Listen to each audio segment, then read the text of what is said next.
O nosso trabalho de conclusão de curso tem como tema Etnomatemática, ensino da matemática da cultura egípcia. Os discentes são Jane Cleide Fátima Aroni Amaral e Wendel Edson Silva.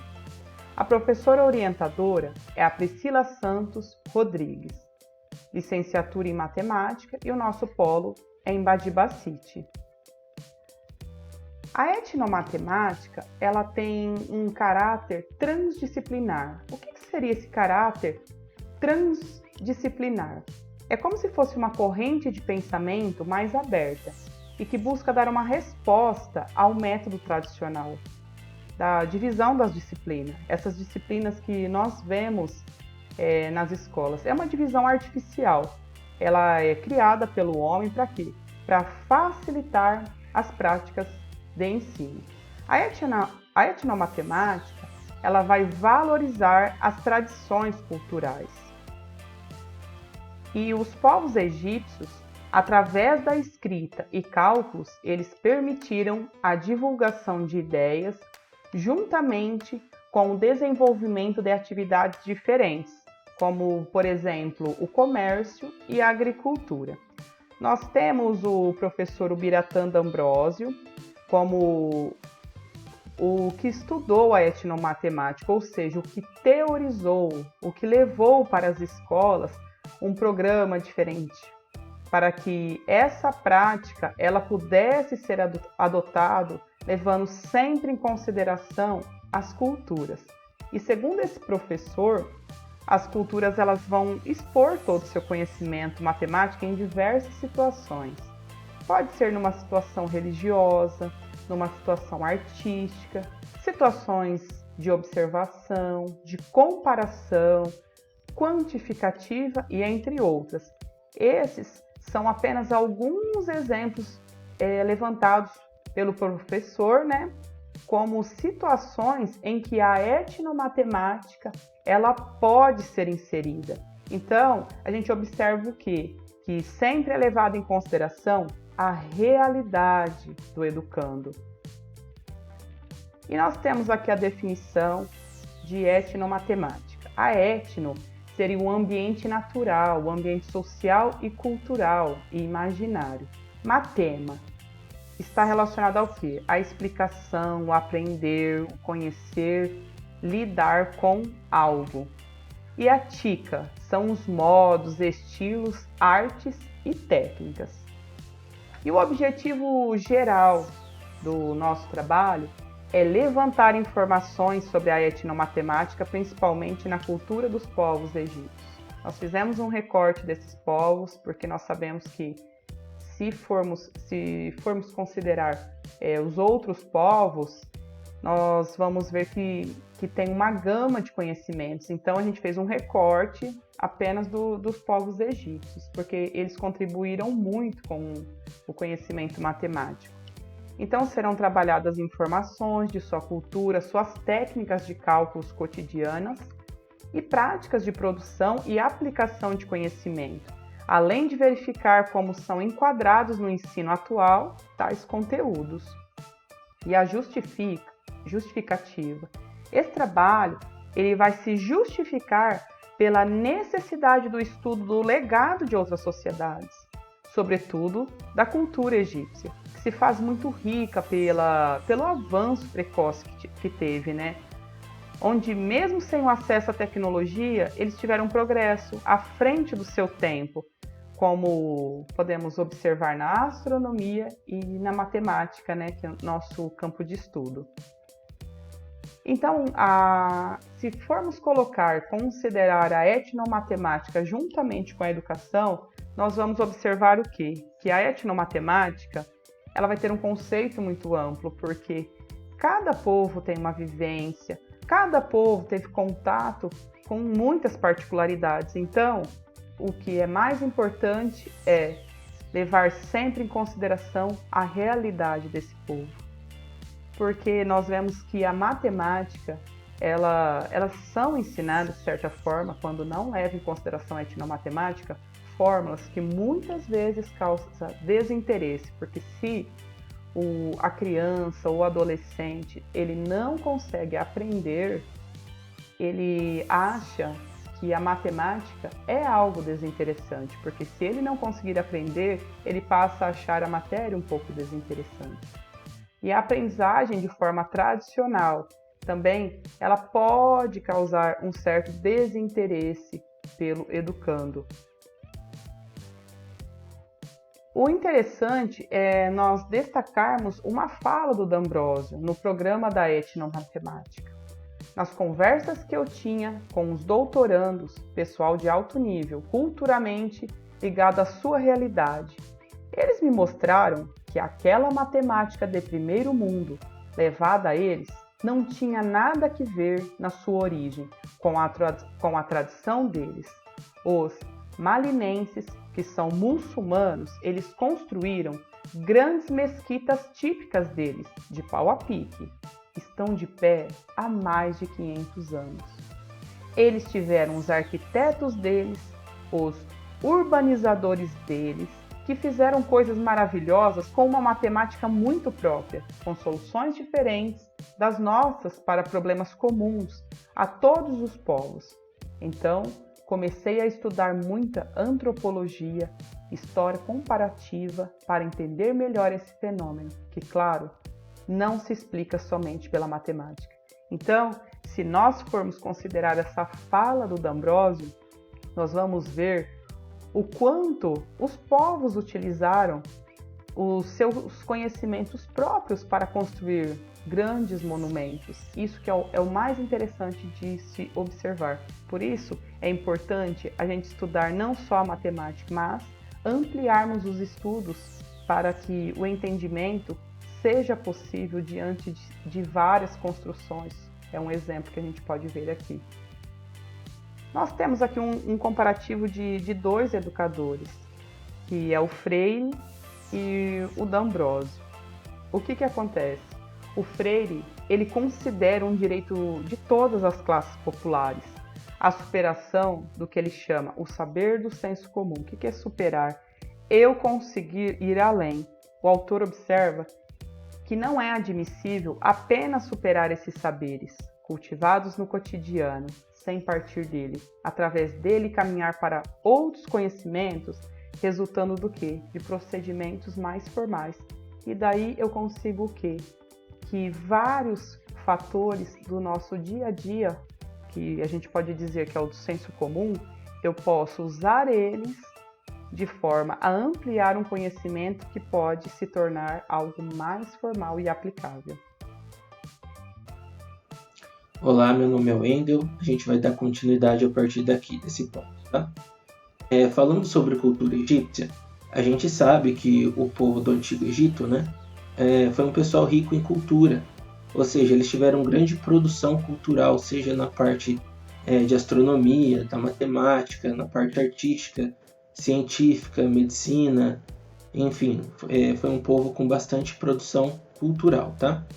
Então a gente vai mostrar aqui alguns exemplos para dar continuidade ao nosso raciocínio. Nessa imagem à esquerda nós temos um relógio solar egípcio. É uma foto bem primordial, né, desgastado pelo tempo, onde a gente percebe que há a marcação de alguns ângulos, como se fosse meia fatia de uma pizza ali, né? Esse relógio ele funciona de acordo com a incidência solar. Ele tem uma haste e, de acordo com o deslocamento do Sol ao longo do dia, a posição da sombra dessa haste muda e você consegue ter uma marcação diferente do horário aí, tá? Isso mostra que eles tinham um conhecimento interessante sobre astronomia, sobre o posicionamento dos astros e algumas informações desse tipo, né? Na imagem à direita se trata de um calendário egípcio. Nessa imagem aí a gente tem um calendário que foi descoberto a partir de algumas anotações que a gente vai ver depois, que o calendário era baseado a partir das altas, das cheias e das baixas do rio Nilo, que norteava toda a produção agrícola e alimentar dos egípcios, tá? Aqui a gente tem algumas imagens, né, muito famosas, como as pirâmides lá do Egito, né, que são muito visitadas, né, pelo mundo inteiro. que mostra um padrão geométrico e um avanço técnico para ser construído bastante avançado. Afinal, são peças muito grandiosas e pesadas, né? Que mostravam um pouco de... o que nos indica, né? Uma certa necessidade de tecnologia para movimentar todo esse peso, né? Nessa outra imagem a gente tem a pedra de Roseta, uma pedra inicial encontrada por um francês, Jean, né? Que ele conseguiu traduzir algumas informações dessa pedra, né? E aí tinha anotações diversas sobre a cultura, sobre algumas informações, né, do povo egípcio em si, né? Egípcio. Sobre o sistema de numeração, a gente pode falar aqui brevemente, né? Eles eram baseados em símbolos bastante simples, né? Voltado do cotidiano deles. Nessa imagem da esquerda, a gente tem a unidade 1, que é aquele risquinho, a dezena, que é aquela curva, como se fosse um U invertido, né? A centena é como se fosse aquele caracol, e temos outras opções ali de acordo com as dezenas, tá? No canto da direita, a gente tem a numeração de 0 a 10, que é o mais utilizado na parte superior, aí, sendo uns risquinhos, né? Bem objetivos, uma numeração bem simples. Vamos dar continuidade. Sobre a multiplicação, é interessante, né, que a produção deles era baseada num raciocínio muito, muito simples, né? A soma e a subtração não varia muito, só mudava o quesito de algarismos, né? Enquanto a gente usa os algarismos hindu-arábicos, eles usavam essa simbologia da direita aí que foi apresentada. Então, a multiplicação, eles pensavam no número ali, por exemplo, ele queria multiplicar 12 por 27, né? Sempre começava na coluna da esquerda o número 1 e ia dobrando. Número 1, 2, 4, 8, sempre dobrando esse número. E no canto na coluna da direita, a gente colocava o número que ia ser multiplicado, no caso aí o 12, né? E conforme ia dobrando a linha, esses valores também iam ser sendo duplicados, né? Então 1 equivale a 12, 2 a 24, 4 a 48, né? E assim a gente conseguia fazer uma soma na coluna da esquerda de modo que desse um dos produtos, né? Ou seja, a gente soma ali, 1 mais 2 mais 8 mais 16 deu 27, né? Então a gente pega essas linhas, a linha do 1 que dá 12, mais a linha do 2 que dá 24, mais a linha do 8 que dá 96, mais a linha do 16 que dá 192, né? Então somando essas unidades, né, a gente chega no 324, que é justamente o valor da multiplicação. Então, baseando nesse raciocínio bem objetivo, eles conseguiriam fazer qualquer tipo de multiplicação, né? É fascinante essa técnica, né? Bom, na divisão, o raciocínio também que eles usavam era bastante simples, tá bom? Aqui, o foco dessa expressão aí era dividir 184 por 8, né? Esse era o objetivo. Então, o que acontece? Na coluna da esquerda, a gente faz a mesma metodologia, né? 1 dobrado 2, dobrado 4, dobrado 8 e assim por diante, o tanto de vezes que for necessário. E na coluna da direita, a gente coloca o divisor, que no caso é o 8, né? Afinal, a gente quer dividir 184 por 8. Então, a partir desse raciocínio, a gente continua dobrando também. 8, 16, 32, 64, 128, né? Então, o que acontece? Para a gente chegar no resultado, a gente tem que somar a coluna da direita de modo que chegue no valor que a gente dividiu, né? O dividendo. Então, ali, mais à direita, a gente tem um exemplo. 128 mais 32 mais 16 mais 8 dá 184, que é o nosso divisor, o nosso dividendo, desculpa. Então, esse 184, esses 4 números que somados dá 184, são os números que eu tenho que somar na minha coluna da esquerda. Então, 128 corresponde a 16, né? O 32 corresponde ao número 4, o 16 corresponde ao número 2 e o 8 corresponde ao número 1. Logo, 1 mais 2 mais 4 mais 16, 23. Então, 23 é o resultado exato da minha conta, do meu algoritmo de divisão, tá? Bastante interessante, bastante simples, né? Porém, para números inteiros, tá? A gente não citou aqui números racionais e, enfim, outras opções. Sobre o ensino da etilomatemática, o que a gente tem visto, né? As escolas têm abordado com bastante frequência, porém, dá para ser melhor, porque não faz parte tanto do currículo escolar dos alunos atualmente, né? Então, a gente percebe, através de uma revisão de literatura, que a introdução da cultura egípcia no contexto de sala de aula, a partir de imagens, a partir de vídeos, de algoritmos, como foram mostrados, né, aumentou o interesse dos alunos, porque os alunos viam algumas coisas diferentes que não estavam no dia a dia deles, né, e aumentava a participação, fazendo com que a aula fluísse com mais qualidade, mais interesse, né, e tivesse resultados melhores, né, nas avaliações em seguida.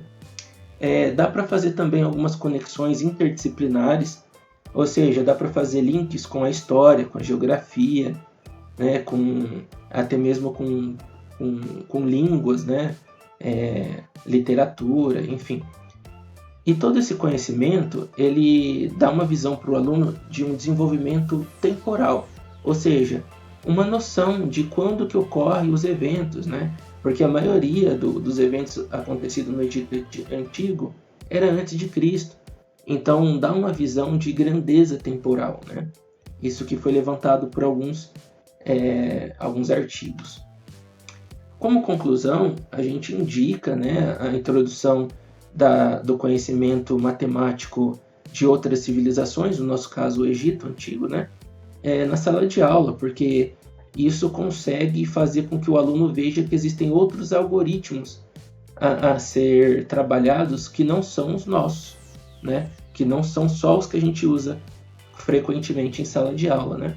Então, esse método provoca uma diversificação das opções, aumenta o campo de exploração desses alunos, né, e permite uma diversidade cultural, né, percebendo quão diferente que os egípcios eram e o tanto que eles eram avançados para a época deles, né. Bom, esse trabalho termina aqui.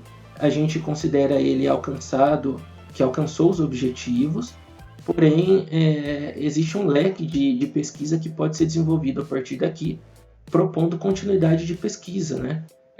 Pesquisando outros tipos de algoritmos para outras metodologias de contagem e outros métodos quantitativos, né? que eles precisavam na sociedade da época, como, por exemplo, a parte de plantação, de comércio, a parte hidráulica, né? Que eles precisavam muito para poder aumentar a produção, já que toda essa produção acontecia em volta do Rio Nilo, certo? Então é isso, a gente agradece a assistir até aqui, e eu só vou mostrar algumas referências, né? Tem aqui umas 4 páginas de referências. Qualquer opção você pode pausar o vídeo e dar uma consultada nesse material. Muito obrigado.